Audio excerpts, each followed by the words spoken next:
Hi friends, ಎಲ್ಲರಿಗೂ ನಮಸ್ಕಾರ. ನಾಗುಮಹಿ cooking ಚಾನಲ್ಗೆ ಸ್ವಾಗತ. ಬನ್ನಿ, ಇವತ್ತು ಕ್ವಿಕ್ ಆಗಿ ಬಿಗಿನರ್ಸ್ ಬ್ಯಾಚುಲರ್ಸ್ಗೆ ಸುಲಭವಾಗಿ ಬ್ರೇಕ್ಫಾಸ್ಟ್ ರೆಸಿಪಿ ತೋರಿಸ್ಕೊಡ್ತಾ ಇದ್ದೀನಿ. ಕೇವಲ 5 ನಿಮಿಷದಲ್ಲಿ ಪಟಾಪಟ್ ಮಾಡ್ಬೋದು. ಖಂಡಿತ ಇದನ್ನ ಡಯಾಬಿಟಿಸ್ ಇರೋರಿಗೆ ಹಾಗೆಯೇ ಡಯಟ್ ಮಾಡೋರಿಗೆ ಈ ರೆಸಿಪಿನ ಟ್ರೈ ಮಾಡಿ ನೋಡಿ. ತುಂಬಾನೇ ರುಚಿಯಾಗಿ ಕೂಡ ಇರುತ್ತೆ.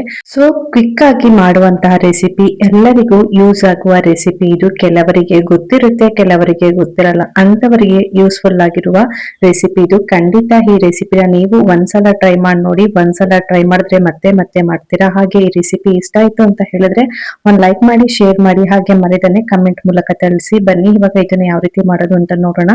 ಇವಾಗ ಒಂದು ಮಿಕ್ಸಿಂಗ್ ಬೌಲ್ಗೆ ನಾನಿಲ್ಲಿ ಒಂದು ಮೀಡಿಯಂ ಸೈಜ್ ಆಲೂಗೆಡ್ಡೆನ ಸಿಪ್ಪೆ ಎಲ್ಲ ರಿಮೂವ್ ಮಾಡಿ ಈ ತರ ತುರಿದು ಇಟ್ಕೊಂಡಿದೀನಿ. ಅಂದ್ರೆ ನಾವು ತೆಂಗಿನಕಾಯಿ ಎಲ್ಲ ತುರಿತೀವಲ್ಲ, ಅದ್ರಲ್ಲಿ ಇದನ್ನ ಕ್ಲೀನ್ ಆಗಿ ತುರಿದು ಇದನ್ನ ಹಾಗೇನೆ ತುರಿದು ಹಾಗೇನೆ ಬಿಟ್ಬಿಡ್ಬಾರ್ದು. ಒಂದ್ಸಲಿ ನೀರಲ್ಲಿ ಬೌಲಿಗೆ ಹಾಕೊಂಡು ಇದನ್ನ ಕ್ಲೀನ್ ಆಗಿ ವಾಶ್ ಮಾಡ್ಕೊಂಡು ಆ ನೀರೆಲ್ಲ ಸ್ವಲ್ಪನೂ ಹಿಡಿಬಾರ್ದು. ಆ ರೀತಿ ಹಿಂಡಿ ಇವಾಗ ಒಂದು ಮಿಕ್ಸಿಂಗ್ ಬೌಲಿಗೆ ಹಾಕೊಳ್ತಾ ಇದೀನಿ. ನೋಡ್ತಾ ಇರ್ಬೋದು ನಾನಿಲ್ಲಿ ಆಲೂಗೆಡ್ಡೆನ ಯಾವ ರೀತಿ ತುರಿದು ಹಾಕೊಂಡಿದೀನಿ ಅಂತ. ಈ ತರ ಆಲೂಗೆಡ್ಡೆ ತುರಿದು ಹಾಕೋದ್ರಿಂದ ಟೇಸ್ಟ್ ತುಂಬಾನೇ ಚೆನ್ನಾಗಿರುತ್ತೆ.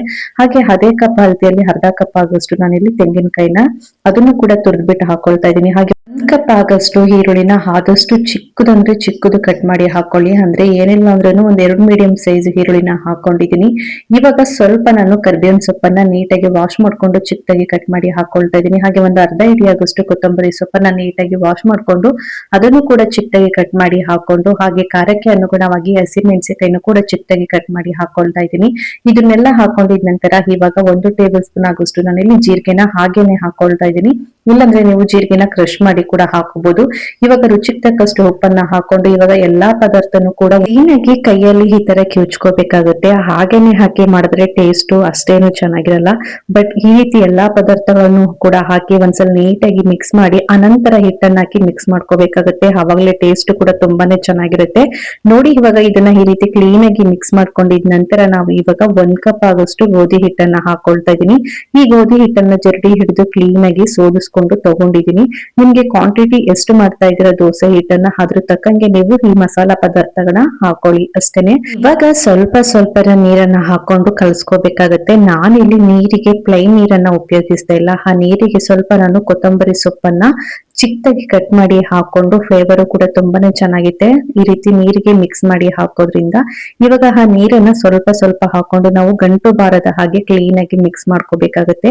ನಾವು ರೊಟ್ಟಿ ಎಲ್ಲ ಯಾವ ಅದಕ್ಕೆ ಕಲ್ಸ್ಕೋತೀವೋ ಅದಕ್ಕೆ ಈ ಹಿಟ್ಟನ್ನ ಕಲ್ಸ್ಕೋಬೇಕಾಗತ್ತೆ. ನೋಡಿ, ಇಲ್ಲಿ ನಾನು ಸ್ವಲ್ಪ ನೀರನ್ನ ಹಾಕೊಂಡು ಕ್ಲೀನ್ ಆಗಿ ಗಂಟೆ ಇರ್ಬಾರ್ದು ಆ ರೀತಿ ಹಿಟ್ಟನ್ನ ಕಲಸಿ ರೆಡಿ ಮಾಡಿ ಇಟ್ಕೊಂಡಿದೀನಿ. ಇದನ್ನ ಹೀಗೇನೆ ಕಲಸಿ ಇನ್ಸ್ಟೆಂಟ್ ಆಗಿ ಕೂಡ ನೀವು ಬೇಕಾದ್ರೆ ಮಾಡ್ಕೋಬಹುದು. ಇಲ್ಲಾಂದ್ರೆ ಒಂದು 1/2 ಅವರ್ ಇಟ್ಟು ಬೇಕಾದ್ರೆ ನೀವು ಮಾಡ್ಕೋಬಹುದು. ನಾನಿಲ್ಲಿ ಕೇವಲ 5 ನಿಮಿಷದಲ್ಲಿ ಇನ್ಸ್ಟೆಂಟ್ ಆಗಿ ಮಾಡಿ ತೋರಿಸ್ತಾ ಇದ್ದೀನಿ. ನೋಡಿ, ಇವಾಗ ಕಲಸಿ ಇಟ್ಟಿದ ನಂತರ ಗ್ಯಾಸ್ ಅನ್ ಮಾಡಿ ತವನ ಬಿಸಿ ಮಾಡಕ್ಕೆ ಇಟ್ಟಿದ್ದೀನಿ. ತವ ಬಿಸಿಯಾಗಿದ ನಂತರ ಸ್ವಲ್ಪ ನೀರನ್ನ ಚಿಮುಕಿಸ್ಕೊಂಡು ಆ ನೀರು ಕಂಪ್ಲೀಟ್ ಆಗಿ ಡ್ರೈ ಆಗಿದ ನಂತರ ಒಂದು ಸೌಟಿನ ಸಹಾಯದಿಂದ 2 ಸೌಟ್ ಆಗೋಷ್ಟು ನಾನು ಹಿಟ್ಟನ್ನ ಹಾಕೊಳ್ತಾ ಇದೀನಿ. ನೋಡಿ, ಈ ರೀತಿ ಹಾಕೊಂಡಿದ ನಂತರ ನಾವು ಇದನ್ನ ಈ ರೀತಿ ಕ್ಲೀನ್ ಆಗಿ ರೊಟ್ಟಿ ಟೈಪ್ಗೆ ನಾವು ಇದನ್ನ ಸ್ಪ್ರೆಡ್ ಮಾಡ್ಕೋಬೇಕಾಗತ್ತೆ. ಹೈ ಫ್ಲೇಮ್ ಅಲ್ಲಿ ಇಟ್ಕೊಂಡು ರೊಟ್ಟಿನ ಹಾಕೊಳಕ್ ಹೋಗ್ಬಾರ್ದು. ಗ್ಯಾಸ್ ಅನ್ನ ಕಡಿಮೆ ಉರಿಯಲ್ಲಿ ಇಟ್ಕೊಂಡು ಈ ರೊಟ್ಟಿನ ಈ ತರ ಸ್ಪ್ರೆಡ್ ಮಾಡ್ಕೋಬೇಕಾಗುತ್ತೆ. ಅವಾಗ್ಲೇ ರೊಟ್ಟಿ ಕ್ಲೀನ್ ಆಗಿ ಎಲ್ಲೂನು ತಳ ಹಿಡಿದೇನೆ ಕ್ಲೀನ್ ಆಗಿ ನಾವು ಯಾವ ರೀತಿ ಶೇಪ್ ಅಲ್ಲಿ ತೆಳುವಾಗಿ ಎಳ್ಕೊ ಬರ್ತೀವೋ ಅಲ್ಲಿ ಗಂಟನು ಕ್ಲೀನ್ ಆಗಿ ತೆಳುವಾಗಿ ಕೂಡ ಬರುತ್ತೆ. ನೋಡಿ, ರೊಟ್ಟಿನ ಕ್ಲೀನ್ ಆಗಿ ಈ ರೀತಿ ಮಾಡ್ಕೊಂಡಿದ ನಂತರ ತುಪ್ಪ, ಬೆಣ್ಣೆ ಏನ್ ಬೇಕಾದ್ರೂ ನೀವು ಹಾಕೊಳ್ಳಿ. ನಾನು ಇಲ್ಲಿ ಒಂದ್ 2 ಟೇಬಲ್ ಸ್ಪೂನ್ ಆಗೋಷ್ಟು ಎಣ್ಣೆ ಹಾಕೊಂಡಿದೀನಿ. ನೋಡಿ, ಇವಾಗ ಸ್ವಲ್ಪ ಲೈಟ್ ಆಗಿ ಕಲರ್ ಚೇಂಜ್ ಆಗ್ತಾ ಇದೆ. ಇಷ್ಟು ಕಲರ್ ಬಂದ್ರೆ ಸಾಕು. ಇವಾಗ ಇನ್ನೊಂದ್ ಕಡೆ ತಿರುಗಿಸಿ ಇನ್ನೊಂದು ಸೈಡು ಕ್ಲೀನ್ ಆಗಿ 2 ಸೈಡು ಸ್ವಲ್ಪ ಕಂದು ಬಣ್ಣ ಬರಬೇಕು. ಅಲ್ಲಿ ತನಕ ಇದನ್ನು ಚೆನ್ನಾಗಿ ಬೇಯಿಸ್ಕೋಬೇಕಾಗುತ್ತೆ. ಅವಾಗ್ಲೇ ರೊಟ್ಟಿ ತಿನ್ನಕ್ಕೂ ಕೂಡ ಟೇಸ್ಟ್ ಚೆನ್ನಾಗಿರುತ್ತೆ. ನಾವು ಹಾಕಿರುವ ಪದಾರ್ಥಗಳು ಕೂಡ ಒಂದ್ 50% ಬೆಂದಿರ್ಬೇಕು. ಅವಾಗ್ಲೇನೆ ತಿನ್ಬೇಕಾದ್ರೆ ರುಚಿ ಡಬಲ್ ಆಗಿ ಕೂಡ ಇರುತ್ತೆ. ಇವಾಗ ಈ ರೊಟ್ಟಿ ತುಂಬಾನೇ ಪರ್ಫೆಕ್ಟ್ ಆಗಿ ಎಲ್ಲೂ ಕೂಡ ತಳನ ಹಿಡ್ಕೊಂಡಿಲ್ಲ. ಎಷ್ಟು ಕ್ಲೀನ್ ಆಗಿ ಬಂದಿದೆ ಅಂತ ನೋಡ್ತಾ ಇರ್ಬೋದು. ಇವಾಗ 2 ಸೈಡು ಕ್ಲೀನ್ ಆಗಿ ಈ ರೊಟ್ಟಿ ಬೆಂದಿದೆ. ಇಷ್ಟಾದ್ರೆ ಸಾಕು. ಇವಾಗ ಎತ್ತು ಇದನ್ನ ಒಂದು ಪ್ಲೇಟ್ಗೆ ಸರ್ವ್ ಮಾಡ್ಕೊಳ್ತಾ ಇದೀನಿ. ಹಾಗೆ ಇನ್ನೊಂದು ರೊಟ್ಟಿನೂ ಕೂಡ ಮಾಡಿ ತೋರಿಸ್ತಾ ಇದೀನಿ. ನೋಡಿ, ಇವಾಗ ಆ ರೊಟ್ಟಿನ ಎತ್ತಾಕಿದ ನಂತರ ಕೈಗೆ ಸ್ವಲ್ಪ ಒದ್ದೆನ ಮಾಡ್ಕೊಂಡು ನಾನಿಲ್ಲಿ 2 ಸೌಟ್ ಆಗೋಷ್ಟು ಮತ್ತೆ ಹಿಟ್ಟನ್ನ ಹಾಕೊಂಡು ಸ್ವಲ್ಪ ಕೈಗೆ ನೀರು ಒದ್ದೆ ಮಾಡ್ಕೊಂಡು ಇದನ್ನ ಕ್ಲೀನ್ ಆಗಿ ನಿಮ್ಗೆ ಎಷ್ಟು ತೆಳುವಾಗಿ ಬೇಕೋ ಅಷ್ಟು ತೆಳುವಾಗಿ ನೀವು ಇದನ್ನ ಸ್ಪ್ರೆಡ್ ಮಾಡ್ಕೋಬಹುದು. ನಾನಿಲ್ಲಿ ಸ್ವಲ್ಪ ಈ ರೊಟ್ಟಿನ ಸ್ವಲ್ಪ ದೊಡ್ಡದಾಗಿ ಸ್ಪ್ರೆಡ್ ಮಾಡಿ ತೋರಿಸ್ತಾ ಇದ್ದೀನಿ. ನೋಡ್ತಾ ಇರಬಹುದು ಇಲ್ಲಿ ಯಾವ ರೀತಿ ಮಾಡಿ ತೋರಿಸ್ತಾ ಇದ್ದೀನಿ ಅಂತ. ಕ್ಲೀನ್ ಆಗಿ ಇದನ್ನ ಸ್ಪ್ರೆಡ್ ಮಾಡ್ಕೋಬೇಕಾಗುತ್ತೆ. ಯಾವಾಗ್ಲೂ ನೀವು ರೊಟ್ಟಿ ಮಾಡ್ಬೇಕಾದ್ರೆ ಗ್ಯಾಸ್ ಅನ್ನ ಕಡಿಮೆ ಉರಿಯಲ್ಲಿ ಇಟ್ಕೊಂಡೆ ನೀವು ರೊಟ್ಟಿನ ಈ ರೀತಿ ಕ್ಲೀನ್ ಆಗಿ ಸ್ಪ್ರೆಡ್ ಮಾಡ್ಕೊಳ್ಳಿ.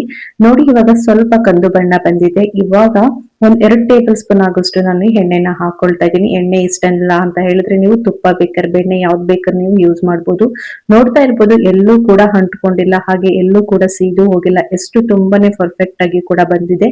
ಇವಾಗ ಇದನ್ನ ತಿರುಗ್ಸಿ ಎರಡೂ ಸೈಡು ಕ್ಲೀನ್ ಆಗಿ ಇದನ್ನ ಕಡಿಮೆ ಉರಿಯಲ್ಲೇ ಇಟ್ಕೊಂಡು ಕ್ಲೀನ್ ಆಗಿ ಬೇಯಿಸ್ಕೋಬೇಕಾಗುತ್ತೆ. ನೋಡಿ ಇವಾಗ ಎರಡೂ ಸೈಡು ಕ್ಲೀನ್ ಆಗಿ ಬೆಂದಿದೆ. ಇಷ್ಟು ಬೆಂದ್ರೆ ಸಾಕು. ಇವಾಗ ಗ್ಯಾಸ್ ಅನ್ನ ಆಫ್ ಮಾಡ್ಕೊಂಡು ಈ ರೊಟ್ಟಿನ ಒಂದು ಪ್ಲೇಟ್ಗೆ ಸರ್ವ್ ಮಾಡ್ಕೊಂಡು ತೋರಿಸ್ತಾ ಇದ್ದೀನಿ. ನೋಡ್ತಾ ಇರ್ಬೋದು ಈ ರೊಟ್ಟಿನ ನಾನು ಎಷ್ಟು ತೆಳುವಾಗಿ ಸುಟ್ಟಿದ್ದೀನಿ ಅಂತ. ಇದನ್ನ ಹಾಗೇನೂ ಕೂಡ ರೋಲ್ ಮಾಡ್ಕೊಂಡು ತಿನ್ಕೋಬಹುದು. ಟೇಸ್ಟ್ ತುಂಬಾನೇ ಸಖತ್ತಾಗಿ ಕೂಡ ಇರುತ್ತೆ. ಇದಕ್ಕೆ ಯಾವುದೇ ರೀತಿ ಕಾಂಬಿನೇಷನ್ ಏನು ಬೇಕಾಗಿರಲ್ಲ.